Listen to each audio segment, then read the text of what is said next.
এখন রান্না করব কিমা শাক। তার জন্য আলুগুলো তেলে আগে দিয়ে দিলাম, দিয়ে দিতেছি পেঁয়াজ কাঁচামরিচ, কারণ কিমা শাকটা অনেক তিতো, তার জন্য এগুলো আগে আলুটা সিদ্ধ করে নিতে হইব। আলুগুলো আগে সিদ্ধ করে নিই ভাইয়া,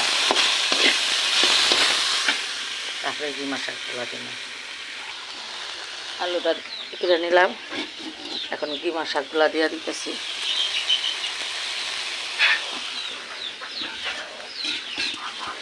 যারা খাইছেন তারা শুধু জানেন যে কিমা শাক কতটা তিতা, তার জন্য বেশি করে পেঁয়াজ মরিচ আর একটা সাথে আলু দিলে খুব স্বাদ হয়।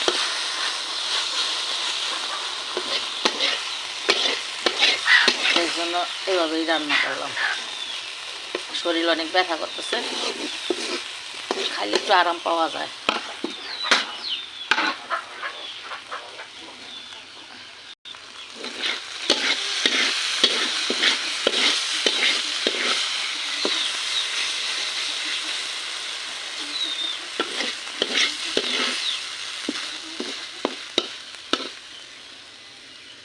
হয়ে গেল আজকের কিমা শাক। মাছের চুলার তাপেই হয়ে গেছে।